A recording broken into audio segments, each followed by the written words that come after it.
अब हम यहाँ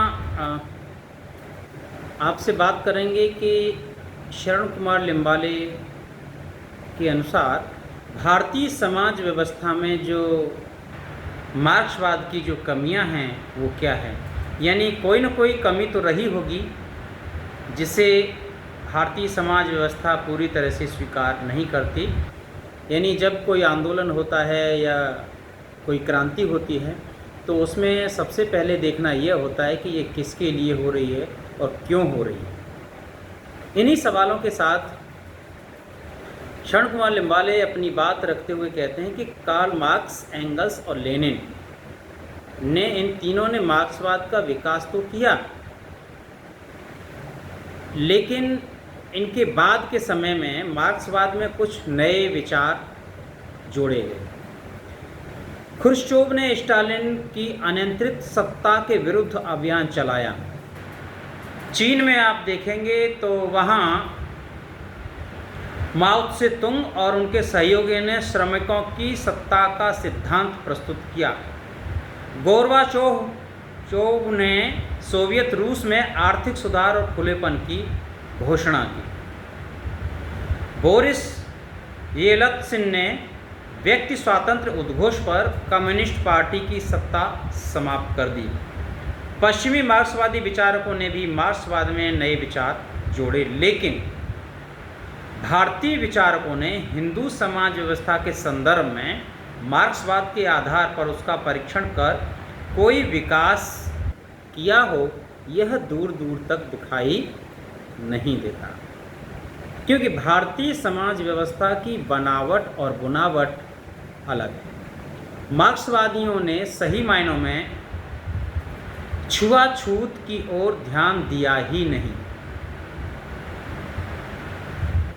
यदि ऐसा हुआ होता तो भारतीय परिस्थिति के अनुकूल मार्क्सवाद का सृजनशील रूप कुछ और ही तरीके से विकसित हुआ नजर आता। यहाँ एक बात ध्यान देने की है, वो ये है कि जब तक जिन जिन सामाजिक व्यवस्थाओं का रंग व्यक्ति, समाज और समुदाय पर जब तक चढ़ता नहीं है तब तक उसे कुछ रंगों का ज्ञान होता नहीं है। यानी जो संघर्षों की आग है वो संघर्ष कई स्तर पर कई तरीके के होते हैं। जो व्यक्ति, जो समाज उनसे गुजरता नहीं है तब तक उसे उन संघर्षों का अनुभव नहीं होता है। आज की बात नहीं है, कबीर ने पहले ही कह दिया था कि सैद्धांतिक ज्ञान की अपेक्षा व्यावहारिक ज्ञान अधिक प्रामाणिक और विश्वसनीय होता है। ऐसे थोड़ी ना कह दिया था उन्होंने कि तू कहता है कागज लेखी, मैं कहता हूँ आंखों देखी।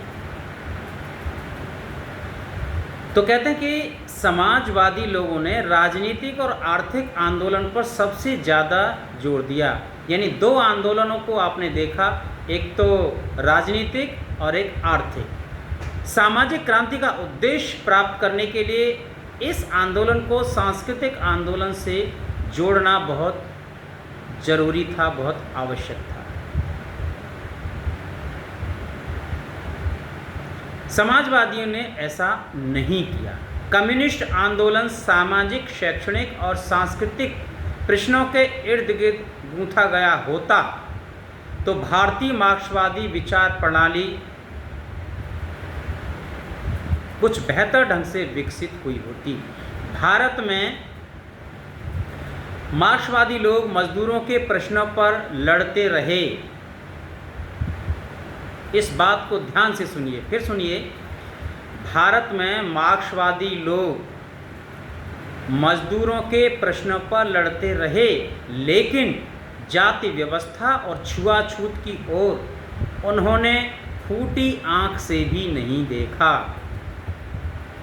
या आप कहें कि उन्होंने इस ओर ध्यान ही नहीं दिया।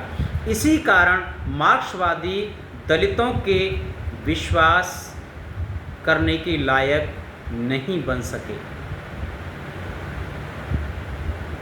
काश ऐसा हो गया होता कि उन्होंने इस व्यवस्था पर भी ध्यान दिया होता तो आज समाज के विकास की दशा और दिशा दोनों अलग होती। भारतीय सामाजिक परिस्थिति के संदर्भ में मार्क्सवाद का विकास होना चाहिए था,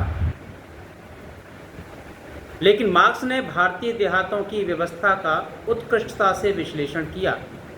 इस विश्लेषण को जाति व्यवस्था, धर्म और नीति के संदर्भ में जोड़कर नए विचारों का निर्माण करना होगा। हिंदू धर्म द्वारा निर्मित विषम व्यवस्था पर विचार किए बिना भारतीय मार्क्सवाद विकसित नहीं हो सकता, क्योंकि भारतीय समाज में विषमता केवल पूंजीवाद के फलस्वरूप ही नहीं है। यह विषमता संश्लिष्ट रूप की है। हिंदू धर्म में जाति, नीति और कल्पना का मूल्यांकन किए बिना आप आगे बढ़ ही नहीं सकते। सामाजिक और आर्थिक प्रश्नों पर एकत्रित संघर्ष करना होगा, जिसके लिए मार्क्सवाद को 3 काम करने पड़ेंगे। सबसे पहला, किसान और मजदूरों को आर्थिक संघर्ष के लिए तैयार करना। दूसरा, जन आंदोलन में अन्य वर्गों के साथ शामिल होना। तीसरा है सामाजिक जागृति की प्रक्रिया व्यापक और गहरी करना। तो यहाँ आपसे बात की कि भारतीय समाज के संदर्भ में मार्क्सवाद में क्या क्या कमियां रहीं, उनकी चर्चा की। धन्यवाद।